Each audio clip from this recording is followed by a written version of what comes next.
Today we're going to talk about interest groups. What we're going to talk about are what they are.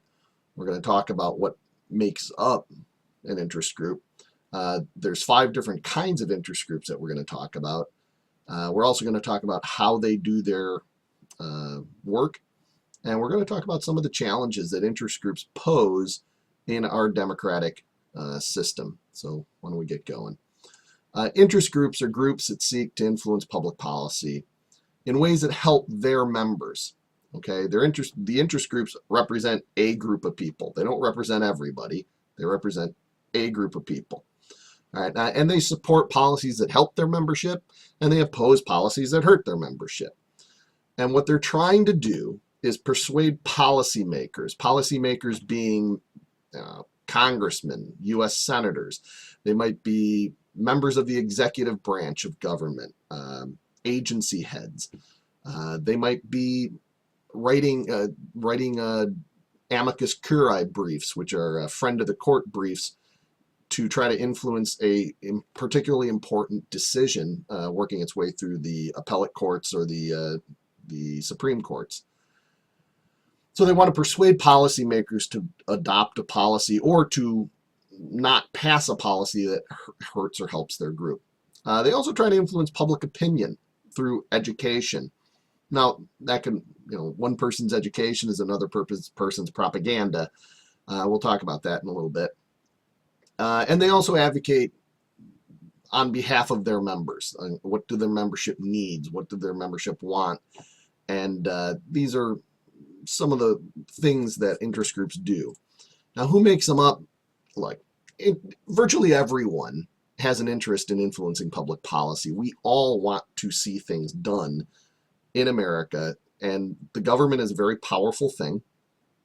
And so, doctors want to see their ability to help their patients maximize. They want to make sure that they're going to get paid for the services that they provide in a timely manner.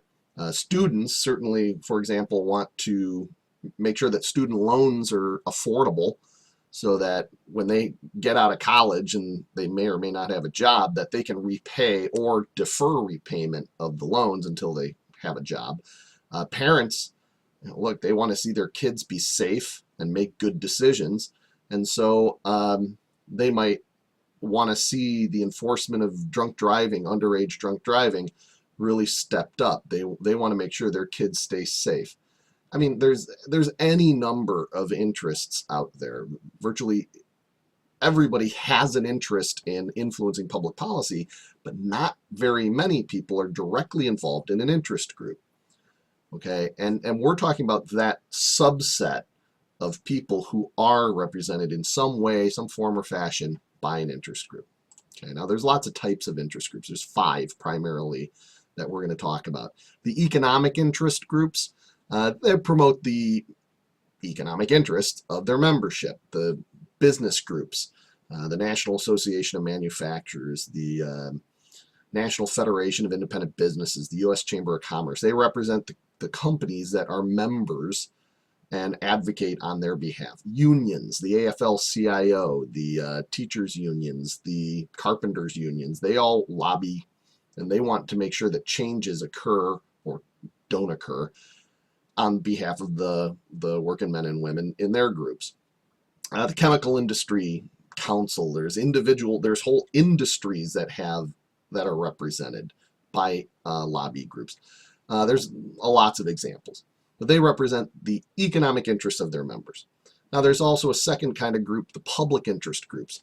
They focus on topics affecting the general public, education, the environment, maintenance of the First Amendment, political reform. Now, these groups, they purport to represent the interests of everybody, but of course, there's only a small group of people that fund their organization, so really they're representing the interests of their members and indirectly the public, because they say they're representing the interests of the public, but of course that's going to be influenced by the bias of the particular group. Examples include the Sierra Club, which is an environmentalist group, the ACLU, the American Civil Liberties Union, who really have a focus on the maintenance of the Bill of Rights. And Common Cause, which is a political reform group. They want to see political financing reform, campaign finance reforms. The American Association of Retired People. I mean, there's lots and lots of old people out there that have interest. There's lots of groups, okay, that are represented by these public interest groups. Professional groups that advocate for people in a very narrow profession. The Illinois Education Association, the American Trial Lawyers Association, the American Medical Association. These groups represent a particular profession to Congress, to the executive branch, to the judicial branch. Ideological groups. Now, these groups promote the policies based on a set of core political beliefs or a set of religious beliefs, just like the ideological third parties that we talked about, who have a kind of a comprehensive view of how society should be.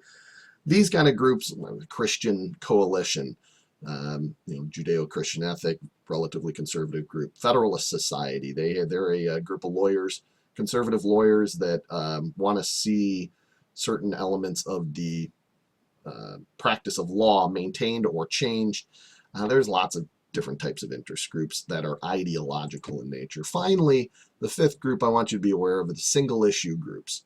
Okay, they focus on one narrow topic, and then basically that's all they really care about, just like third parties that are single issue third parties. Abortion, immigration, drunk driving. These are all examples. MAD, Mothers Against, Students Against, Destructive Decision Making. They are all the major pro-choice group in America. They advocate exclusively to keep abortion available to those women that want the procedure. The Family Research Council, which is a pro-life group that wants to restrict abortion, or at least push it down to the states to make a decision on a democratic basis as opposed to a judicial basis. Again, these groups, there's lots and lots of interests that focus on just one narrow topic. They don't really care about other stuff except their issue. So how do interest groups work? Well, one of the primary means by which they work is lobbying. Okay, now interest groups will hire lobbyists who might be lawyers, they might be professionals within the organization or within the industry. They might be former congressmen, they might be former senators, they might be staff members who worked in Congress or in the executive branch, who went into the private sector to use their knowledge and how the system works to help interest groups affect change. So they meet with members of the government to discuss whatever the issues are of that group, of their interest group that they represent.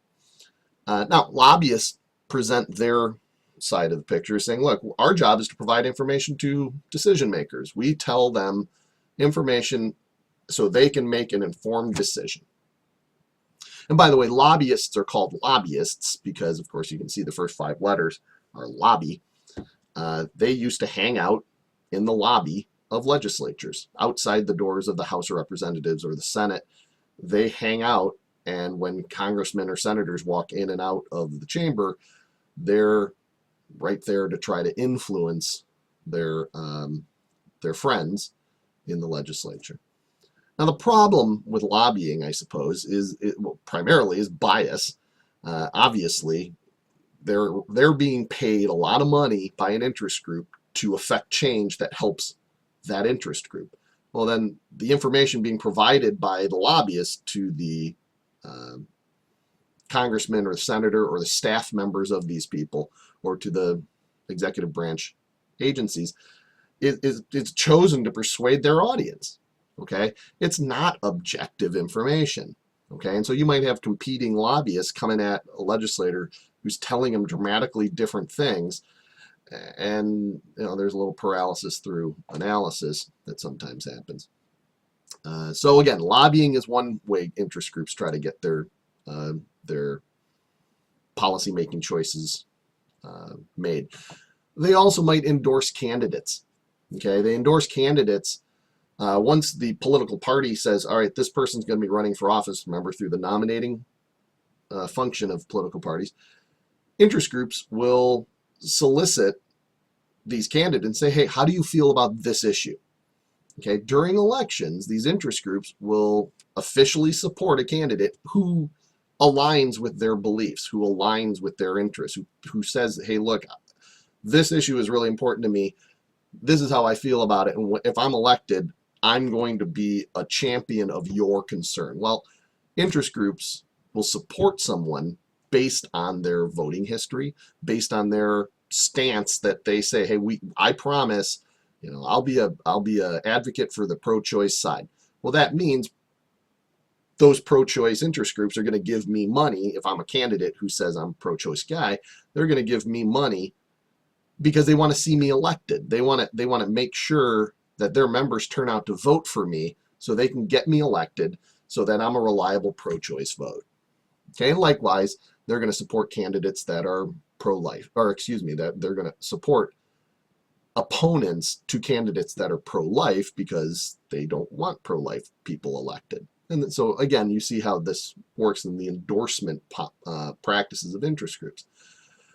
They also raise money. They raise lots and lots of money from their members or supporters to influence the government.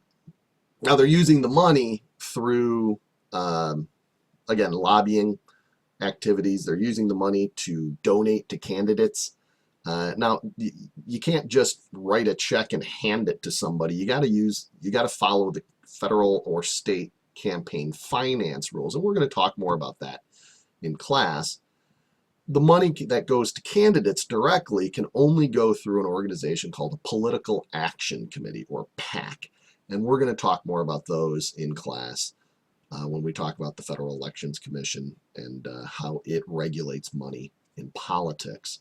So more about that later. But again, suffice to say that they lobby, they endorse candidates, they raise money. Now, they also try to influence the public through information. I mean, again, one person's information is another person's propaganda. They try to grassroots organizing. They try to get people on board their bandwagon. But those are the primary means by which interest groups work. Now, what are some problems or challenges that interest groups present in an American democracy? Well, the amount of influence they have. Some people are really, really concerned about the amount of influence that interest groups have in government. After all, there's a very real perception that, boy, if I'm an interest group and I give $5,000 to a candidate's re-election campaign, boy, that guy owes me something. Well, that quid pro quo is illegal, but the question still remains, like we talked about in class, boy, are you supporting a friend or are you buying access? And a lot of people look at it as buying access. There's also the problem of the revolving door, okay? Elected officials who lose elections need a job. Well, they'll often seek a job with an interest group or with a lobbying firm and trade on their knowledge of how the system works and trade on their access to their former colleagues to make money and then act in the interests of these interest groups. Staffers do the same thing. They work for, a song or, for a congressional office for a couple of years, and then they'll flip sides and use their knowledge base to make lots and lots of money. And that's a concern. The use of propaganda to influence the ill-informed. I mean, propaganda has very much a negative connotation, but boy, when you're distorting information, you're sending biased information out to the public, it creates this perception which might not be reality. Are the interests of interest groups in the interest of the public? I mean, who represents the public but our congressmen and senators? But if our congressmen and senators are being influenced by these interest groups, boy, our voice might get lost. Okay, these are some of the things I want you guys to think about, and then we're going to talk about them more in class. Don't forget to fill out the Google Doc form, okay? Thanks, guys. I'll see you tomorrow in class.